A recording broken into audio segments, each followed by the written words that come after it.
a lot stronger, and I think he's going to have better endurance.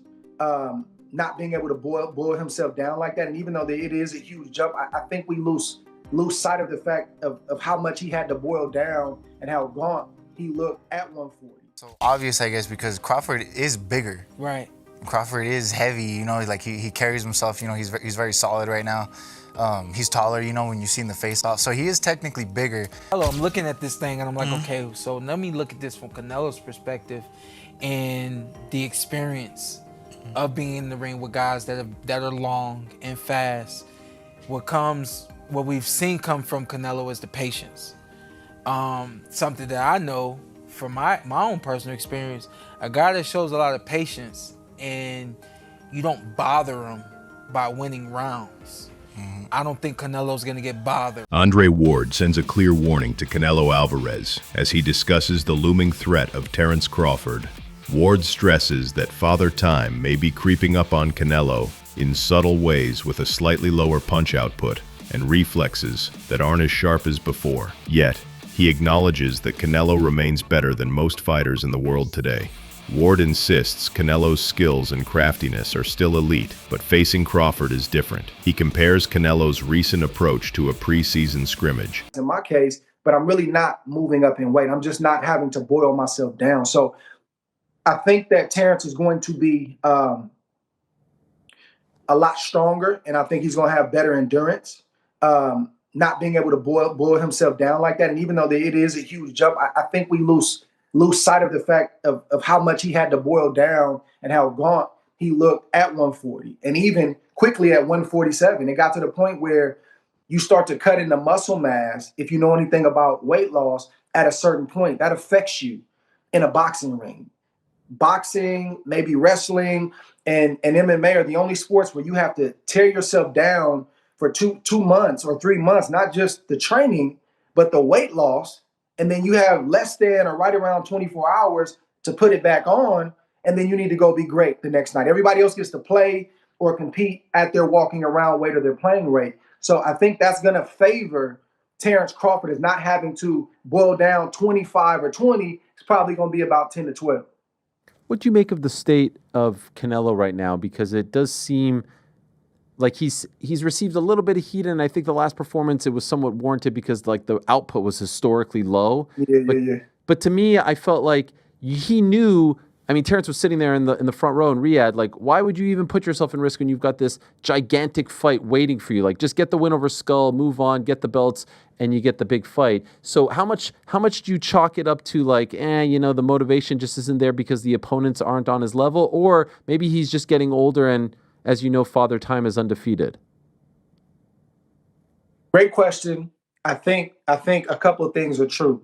I think number one, I think Father Time is catching up to Canelo, but it's subtle, a little less punch output than normal. Maybe the reflexes have weaned just a little bit, but he's still better than most fighters in the world today. Brian Mendoza, an American boxer who competes in the junior middleweight division, believes Canelo Alvarez holds the advantage over Terence Crawford, not just because of size, but due to experience and skill.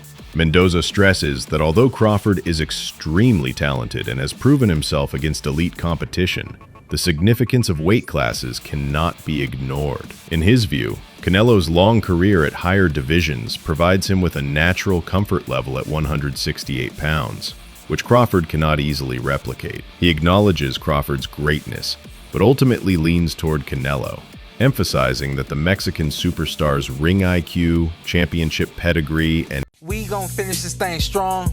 Gonna get Brian Mendoza's perspective of what you think about this fight with Canelo Alvarez versus Terence Crawford.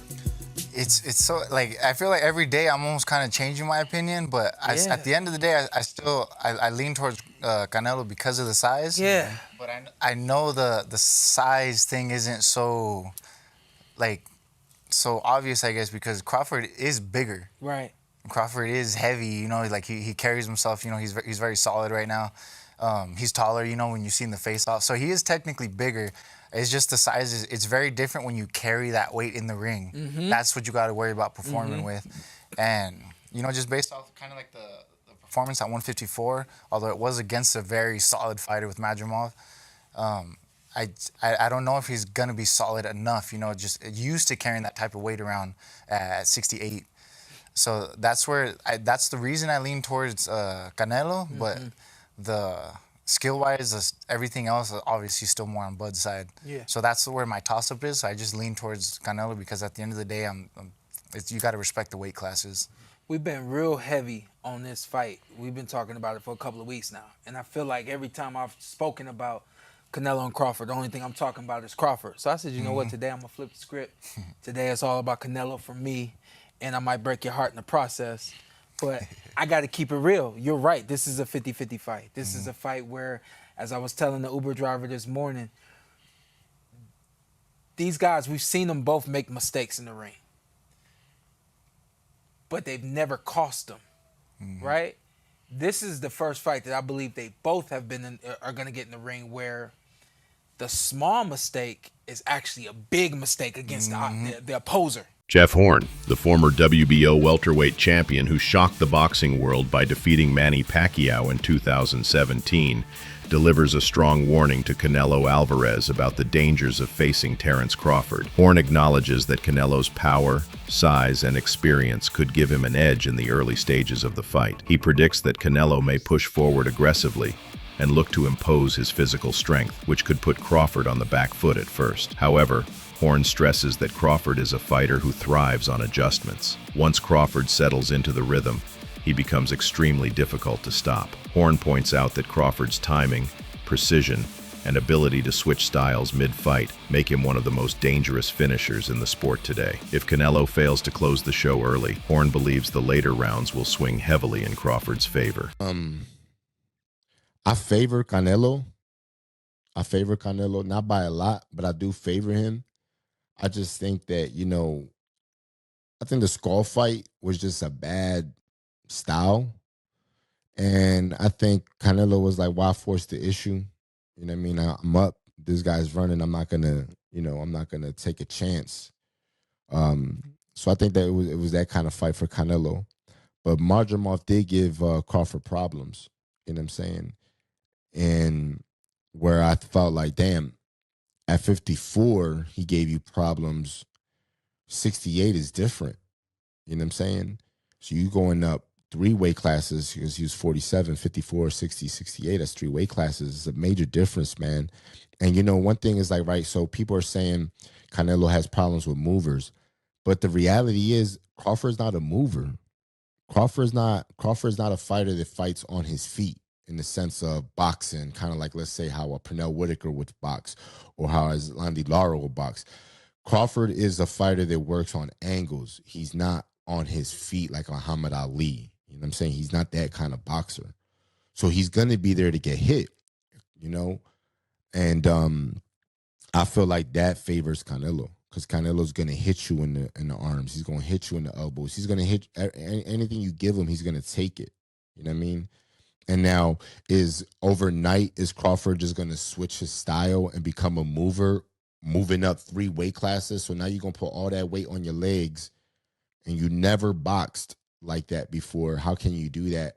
Teddy Atlas, one of boxing's most respected trainers and longtime analysts, strongly dismisses the criticism surrounding Terence Crawford's performance against Israel Madrimov at 154 pounds. Many fans and commentators have used that fight as an example to argue that Crawford will not be able to handle a naturally bigger opponent like Canelo Alvarez. According to Atlas, such assumptions are shallow and ignore the bigger picture. He points out that it was Crawford's very first fight in a new weight class, and history has shown that great fighters often need time to fully adjust when moving up. Atlas explains that success in boxing is not just about carrying skills upward. It requires learning how to control timing, range, and conditioning at a heavier weight. The body must adapt to carrying extra pounds while still maintaining speed and explosiveness, which is never instant. Crawford's ability to overcome Madrimov's physical strength in that debut already showed his versatility. Atlas insists that with the experience of that fight now behind him,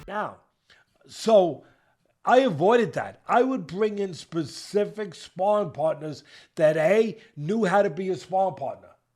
Yeah, if I wanted something, I went over to him before the day started. Listen, I want you to do this.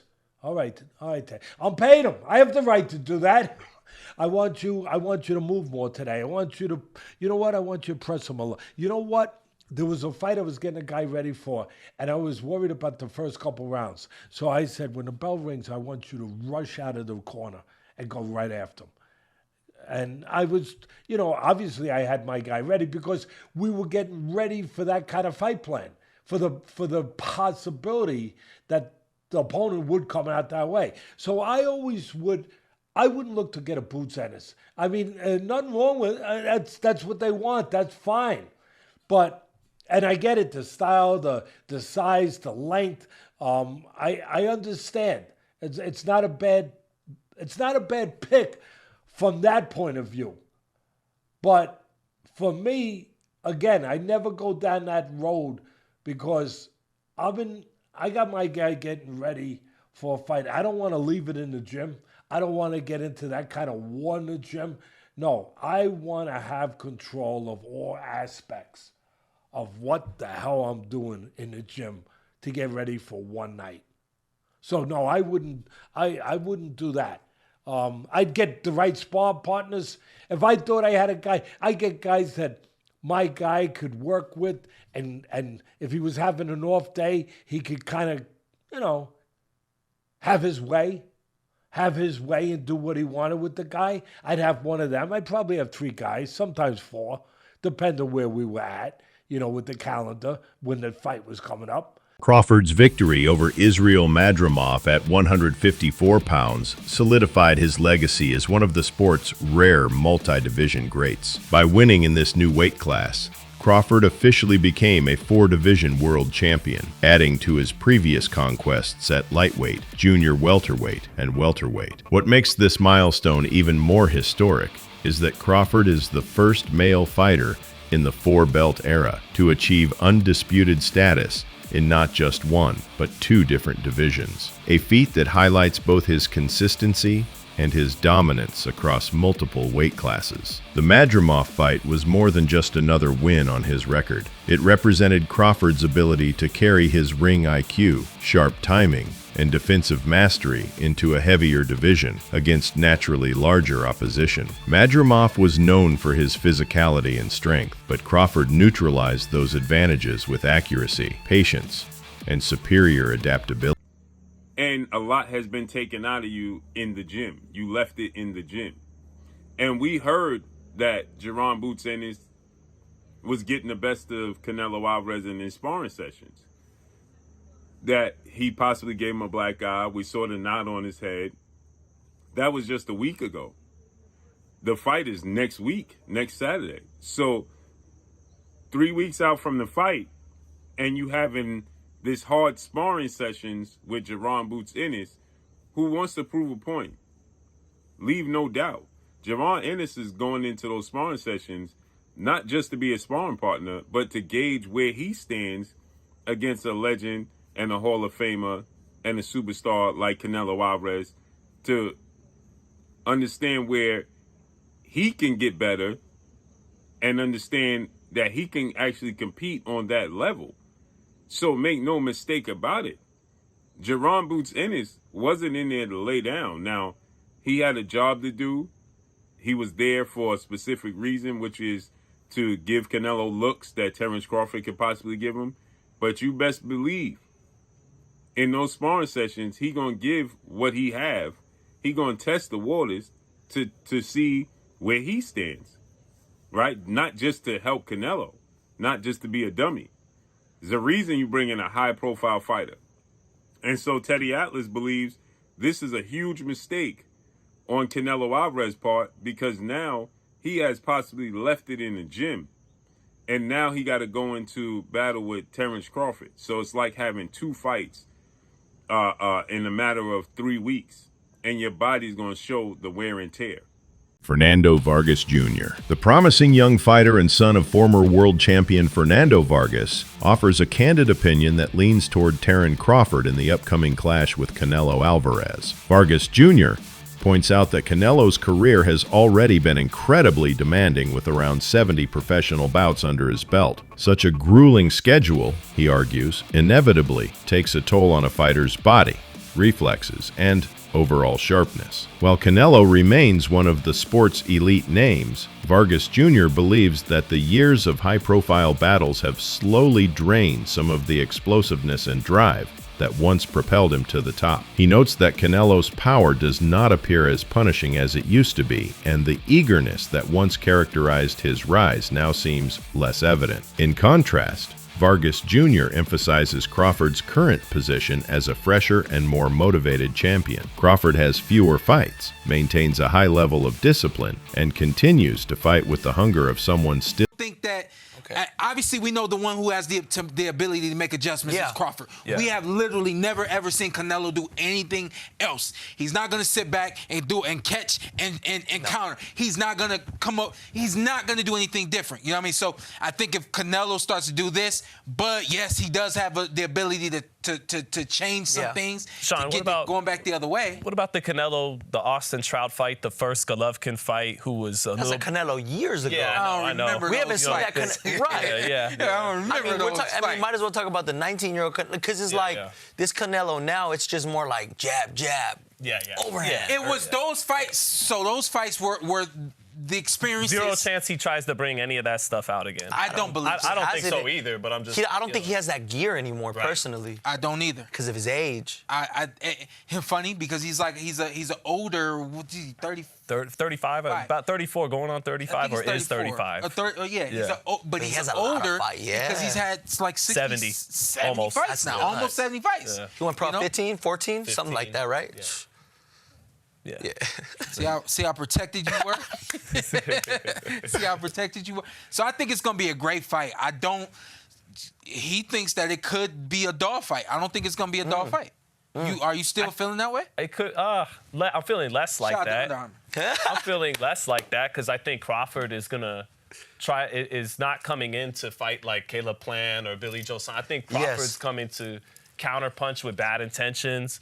But I think the way the fight becomes anticlimactic is if Crawford, the great Terence Crawford, feels something early in the fight that makes him, that's different than anything he's ever felt in the lower weights. The broader discussion surrounding Canelo Alvarez often falls into polarized extremes, where critics undermine his accomplishments by questioning the quality of his opponents. However, it is important to separate these narratives from objective analysis. Even if Crawford were to beat him, that outcome should not erase Canelo's legacy as one of the greatest fighters of his generation. He has taken on champions across multiple weight divisions. While some detractors argue that certain opponents were past their prime, it does not change the fact that Canelo has consistently fought in the sport. And this isn't me glazing, it's just a fact. Canelo has fought the who's who. Sure, were all of them in their prime? No, but that's not his fault. He moved up in weight to fight some people. He sought out difficult opponents and matchups. You know, the same way you're like, oh, Floyd didn't necessarily fight some of the best names in his resume at the best time in their career. Not his fault. Floyd went up and sought people out. So Canelo's sitting there like, yeah, I don't give a shit. And he's pretty much the only guy that can really say that right. I feel I'm the best, and that's it. I don't focus on if the people say or put me in the first position, I'm the best. I feel I'm the best. I'm doing because I love boxing. I called Canelo out because, like I said, he the last great fighter amongst the era that surpassed us. This is my mega fight. This is my moment. You didn't have much interest in this Crawford fight. You were saying that there wasn't much in it for you, and you pointed out that people will say that he was too small. What changed? I think he's one of the best fighters for more fun. No, he accomplished a lot of things too. Mexican with the American fighter is always big. When he fights you at Allegiant Stadium, Canelo's like, I knew the money was crazy. That's why he's like, yeah, I knew that the Mexican fighter versus the American fighter. Canelo can draw Allegiant Stadium. That's what it is. I mean, yes, there's the element of greatness involved as well. That's it for today's video. Stay tuned.